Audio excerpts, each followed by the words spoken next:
হরে কৃষ্ণা, রাধে রাধে। সকল ভক্তবৃন্দের চরণে আমার প্রণাম। কাল আমি বলেছিলাম যে আমাদের জীবনে পারমার্থিক উন্নতি করার জন্য আমাদের সৎ গুরুর প্রয়োজন হবে। তো এখানে প্রশ্ন হচ্ছে সৎ গুরু চিনব কী করে, বা সৎ গুরুর অনুসন্ধান করব কী করে। তাহলে সৎ গুরুর হচ্ছে কি নির্বাচন করতে গেলে খুবই ভেবেচিন্তে করতে হবে।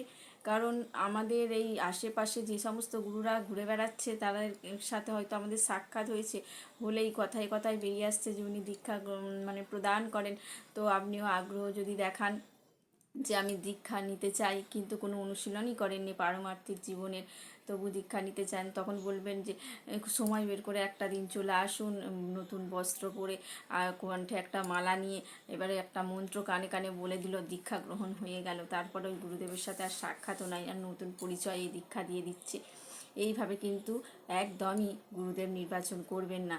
গুরুদেব হচ্ছে সদ্গুরুর যোগ্যতা হচ্ছে তিনি কৃষ্ণ তত্ত্ববেত্তা হবেন, তিনি শাস্ত্র বিধান অনুসারে আচার করবেন এবং প্রচারও করবেন। নিজে যেগুলি মানে নিজের জীবনে কাজে লাগাচ্ছে সেগুলো অন্যকে শেখাবে, কৃষ্ণের তত্ত্ব শেখাবে। তার মুখে শুধু কৃষ্ণ কথাই থাকবে, তিনি আচার প্রচার দুটোই একদম মিলেমিশে করবে, ঠিক আছে। তবে আর তার একটা কিন্তু পোশাক থাকতে হবে, যেমন ললাটে থাকবে তিলক, কণ্ঠে থাকবে তুলসীর মালা, হাতে থাকবে জপমালা। এইটা হচ্ছে একটা পোশাক। পোশাকবিহীন যে সমস্ত গুরুরা ঘুরে বেড়াচ্ছে দীক্ষা প্রদান করছে তাদেরকে একদমই নির্বাচন করা যাবে না, ভুল সিদ্ধান্ত নেওয়া হবে। সে তো নরকে যাবেই, তার সাথে আপনাকেও বেঁধে নিয়ে যাবে। তাই সঠিকভাবে সিদ্ধান্ত নেবেন, সদ্গুরুকে চিনবেন। কিভাবে চিনবেন বলে দিচ্ছি। ওই যে বললাম উনি কৃষ্ণ তত্ত্ব পেতে হবেন, তার মুখে সবসময় কৃষ্ণ তত্ত্ব বেরোবে, ঠিক আছে। সাংসারিক এইসব কার্যকলাপের কথা থাকবে না। তিনি জড়জাগতিক আচার অনুষ্ঠান থেকে দূরে থাকবেন, এই সমস্ত কিছু জড়জাগতিক প্রভাব তার উপর থাকবে না। তিনি হচ্ছেন সদ্গুরু। এবং সদ্গুরু কিন্তু প্রথমেই আপনাকে দীক্ষা দেবে না। সদ্গুরুর সাথে আপনি অনেক 1 বছর অন্তত কৃষ্ণ তত্ত্ব নিয়ে অনুশীলন করুন, তারপরে সিদ্ধান্ত নিন তিনি আপনার গুরুদেব হওয়ার যোগ্য কিনা। তারপরে সিদ্ধান্ত নেওয়া দরকার। সদ্গুরুর নির্বাচন কিন্তু একদম এক আলাপেই করবেন না, তাহলে কিন্তু ভুল হয়ে যাবে। আর সদ্গুরু হচ্ছে ওই যে বললাম কৃষ্ণ তত্ত্ব দেখতে হবেন, তিনি সর্বদাই কৃষ্ণ তত্ত্ব আপনাকে দেবে, আর সব সময় চাইবে আপনি পারমার্থিক পথে এগিয়ে যান। আপনাকে নিয়ম শৃঙ্খল শেখাবেন কিভাবে পারমার্থিক পথে এগিয়ে যাওয়া যায়।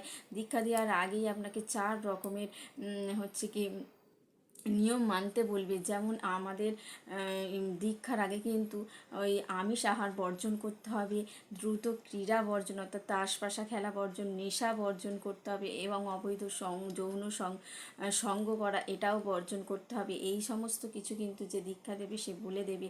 তারপরে 16 মালা জপ করতে হবে, গীতা ভাগবত পাঠ করতে হবে, তার থেকে তত্ত্ব জানতে হবে। এত কিছু অনুশীলনের পর কিন্তু দীক্ষা দেওয়া যেতে পারে। কিন্তু তার আগেই কোনো কিছু আপনাকে শিক্ষা দিচ্ছে না, অথচ বলছে চলে আসো নতুন শাড়ি কাপড় পরে এটা সেটা আমি দীক্ষা দিয়ে দেবো, সেই গুরুদেব কিন্তু অসৎ গুরুদেব। সেই গুরুদেব নরকে যাবে, আপনাকে সাথে নিয়ে যাবে। তাই গুরুদেব হচ্ছে গুরু পরম্পরা ধারার সাথে যুক্ত থাকবে, পরম বৈষ্ণব হবেন, তাকেই কিন্তু গুরু নির্বাচন করা যেতে পারে। পরম্পরা ধারা বলতে আমাদের কিন্তু 4 প্রকার সম্প্রদায় হয়েছে, যে কোনো সম্প্রদায়ের মধ্যে উনি যুক্ত থাকতে হবে। যেমন আমাদের ব্রহ্ম সম্প্রদায়, কুমার সম্প্রদায়, শ্রী সম্প্রদায়, রুদ্র সম্প্রদায়। এবং আমরা হচ্ছে ব্রহ্ম সম্প্রদায়ের, আমাদের আচার্য হচ্ছে মাধব আচার্য, এবং আমাদের অধিষ্ঠাত্রী অধিষ্ঠাতা দেবতা হচ্ছে শ্রী শ্রী রাধা কৃষ্ণ। এটা হচ্ছে আমাদের। তাছাড়া অন্য আরও আছে, বিষ্ণু স্বামী আছে, রামানুচার্য, নিম্বাক আছে। যেমন বিষ্ণু স্বামীতে হচ্ছে শ্রী শ্রী গোপালের আরাধনা করা হয়, রামানুচার্যতে শ্রী শ্রী লক্ষ্মীনারায়ণের আরাধনা করা হয়, নিম্বাকাচার্যতে শ্রী শ্রী রাম সীতা লক্ষ্মণের আরাধনা করা হয়। তো যে কোনো সম্প্রদায়ের ধারার মধ্যে থাকলেও হবে, কিন্তু যদি না কোনো ধারাতেই তিনি থাকেন তাহলে তাকে কিন্তু সদ্গুরু করা যাবে না। এবং তার থেকে কোনো রকম যদি কৃষ্ণ তত্ত্ব লাভ হচ্ছে না, পারমার্থিক জীবনে আপনি অগ্রসর হতে পারছেন না, তাকে কিন্তু একদমই সদ্গুরু করবেন না। সদ্গুরু মানে গুরুদেব যে কেউই হতে পারে, কী বা শূদ্র, কী বা ন্যাসী, কিবা ন্যাসী, কিবা বিপ্র, শূদ্র জ্ঞানী নয়, যেই কৃষ্ণ তত্ত্ববেত্তা সেই গুরু হয়।